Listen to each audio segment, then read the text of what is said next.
Hari Om. Well, dear students, you're welcome to the last part of lesson agriculture.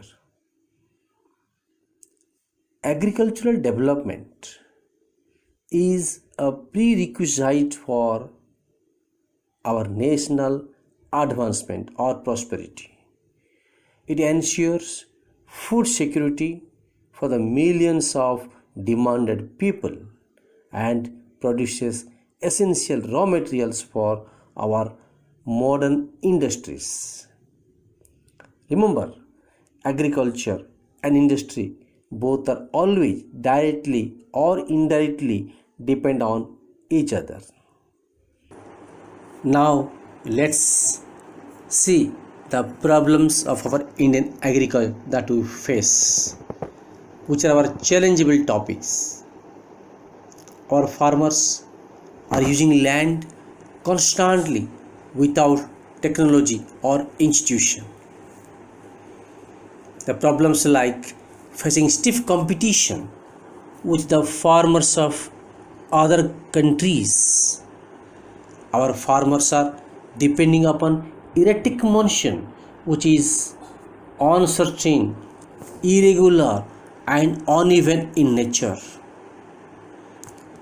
Natural fertility, traditional seeds are the major problem of our farmers. Also, land degradation due to human interference stands as a major problem. Lack of manure, fertilizers, old methods of irrigation, along with traditional plowing the tools that hinder the development of Indian agriculture. Due to above all, our land gives less production. Land gives less production. However, I will never forget to remind you that soil erosion, water logging, and salinity due to unskilled cultivation methods of our farmers, that also cause one serious problem of our Indian agriculture. Dear children, small land holdings which are economical not viable and lack of proper marketing for agricultural goods. The Indian agriculture today facing many problems. But remember, in India, about 62% people depend upon agriculture. Then what to do? What is the solution? How to feed the millions? As to answer, I must say it is the time for set up agricultural institutions. Government interference through its 5-year plans and implementing technical institutions and many more. Now let's discuss about some major initiatives taken by the government in the developmental field of agriculture. Among them, Green Revolution, Genetic Revolution, White Revolution, and many more like this are pioneers. Mr. Norman Borlaug, an agronomist of USA, North America, is called the father of or the creator of the Green Revolution and White Revolution in the world. Then in India, Sriman M.S. Swaminathan is called the father of Indian Green Revolution. Their contributions are significant. So here question may come to your mind, what is Green Revolution?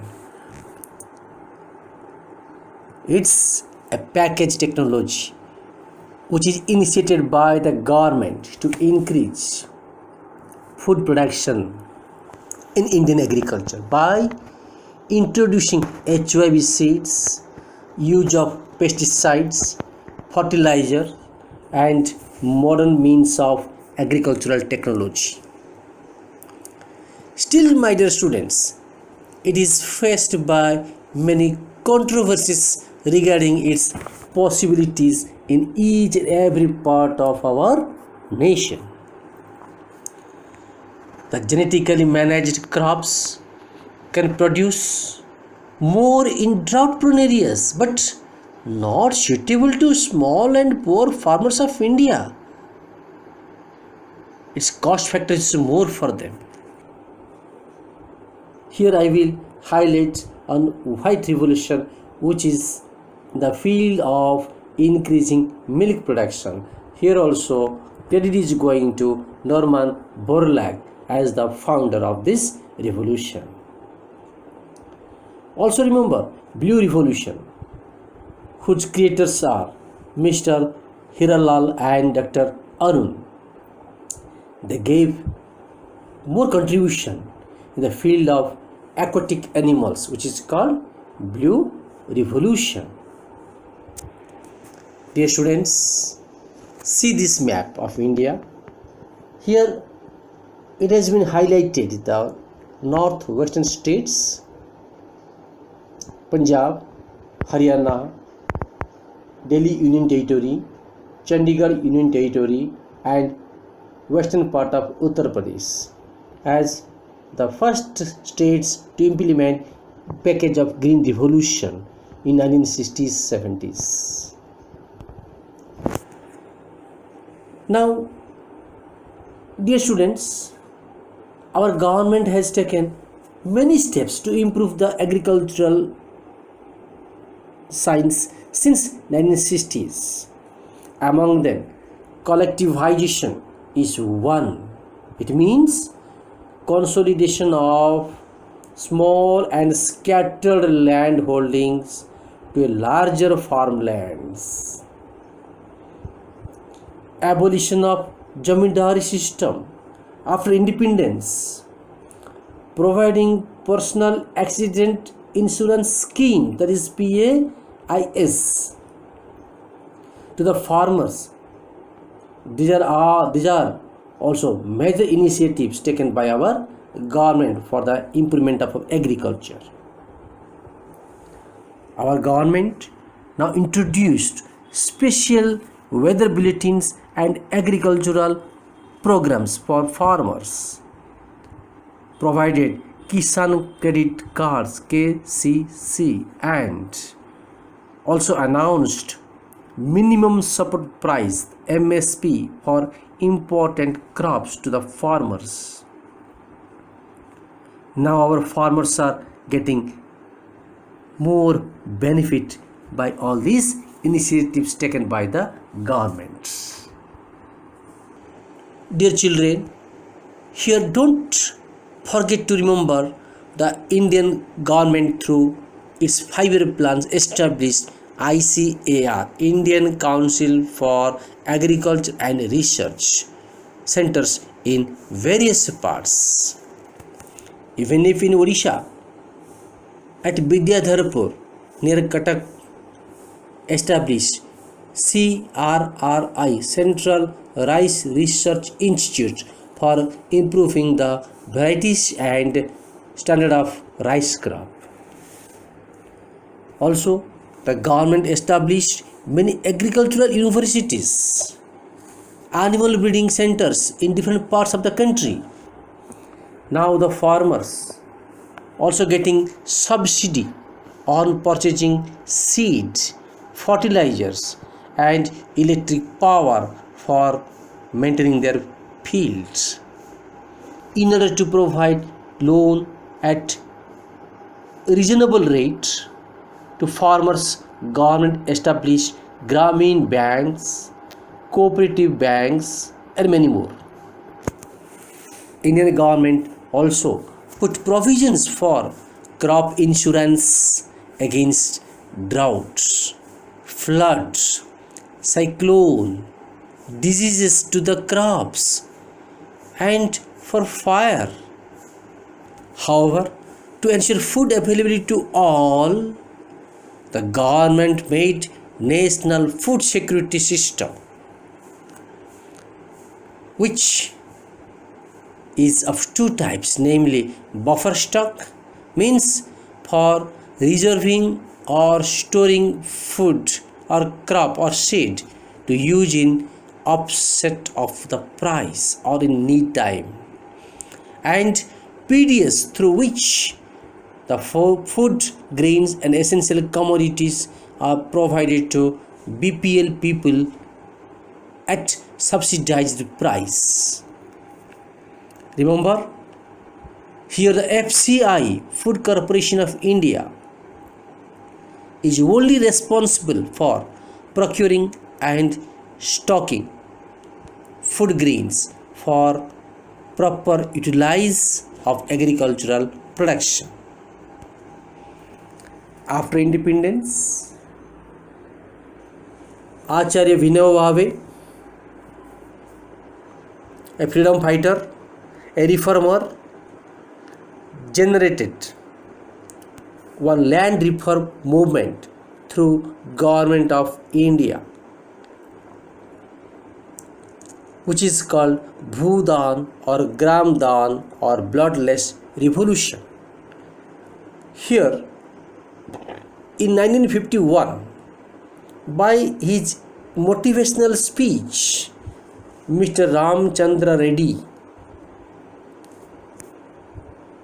a farmer of Hyderabad from Telangana, offered 80 acres of land to 80 landless villagers. See its sacrifice.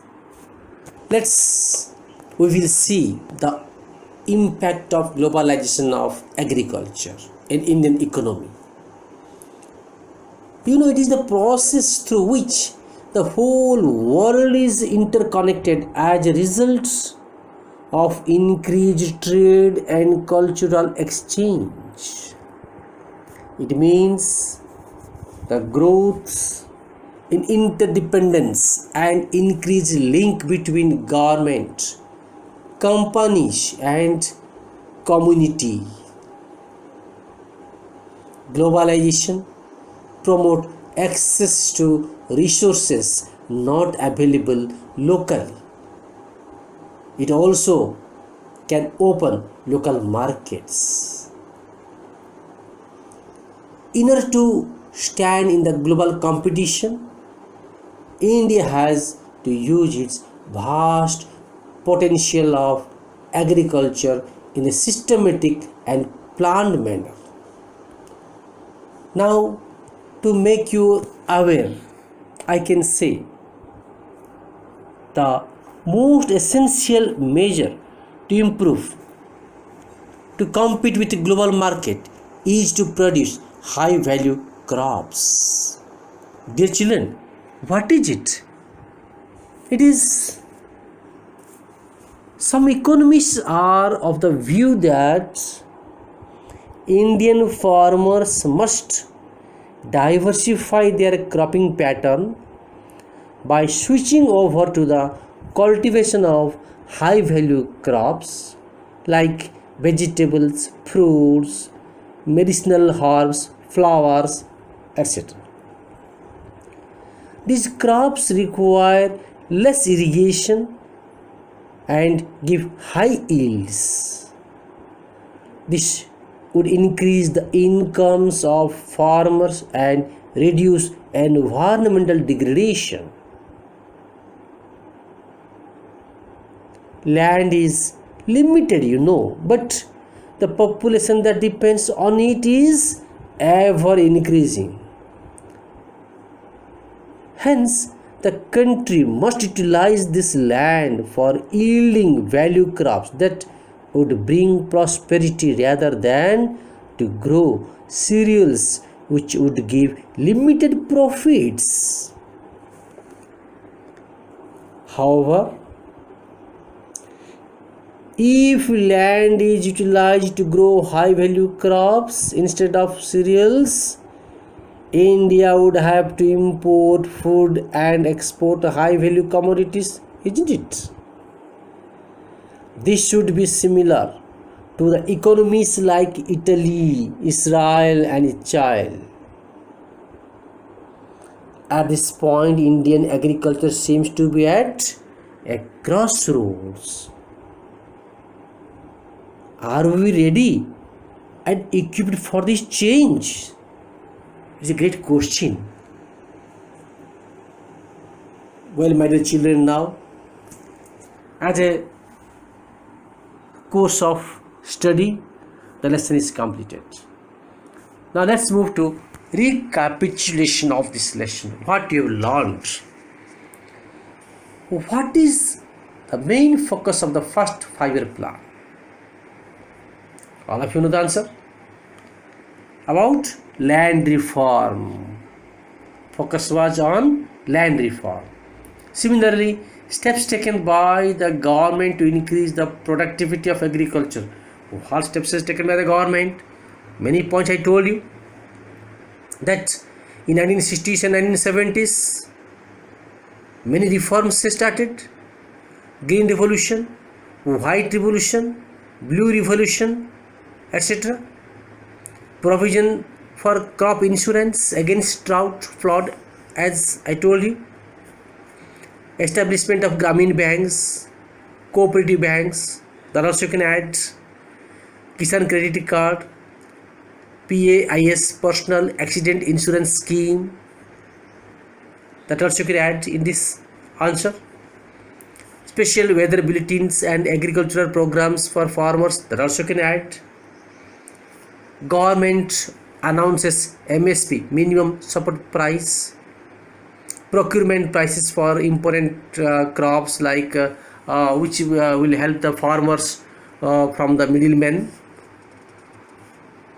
Government provides HOAB seeds and fertilizers. In this way, you can attend the answer. And last question is, why technological and institutional reforms essential for Indian agriculture? Very nice question this is.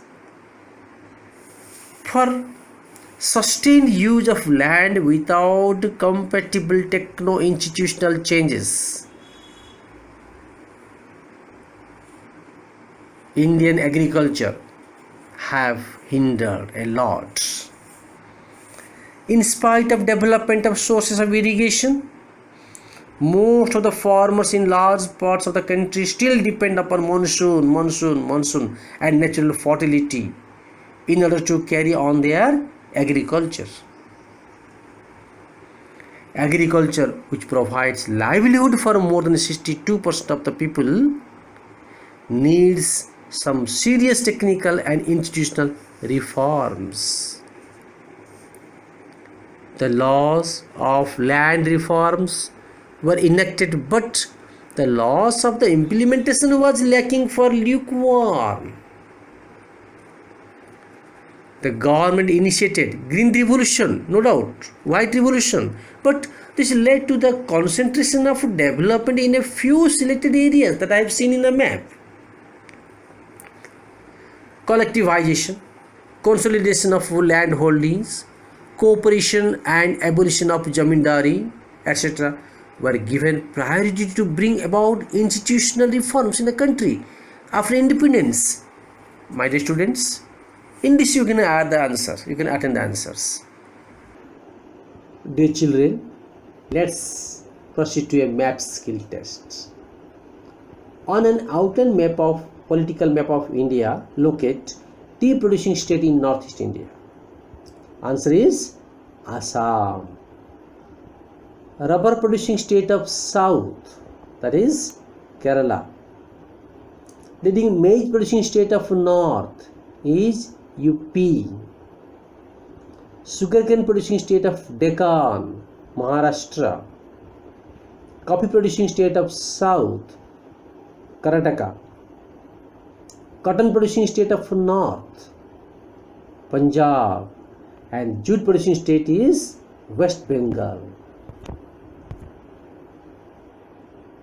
See, here is the answer for you.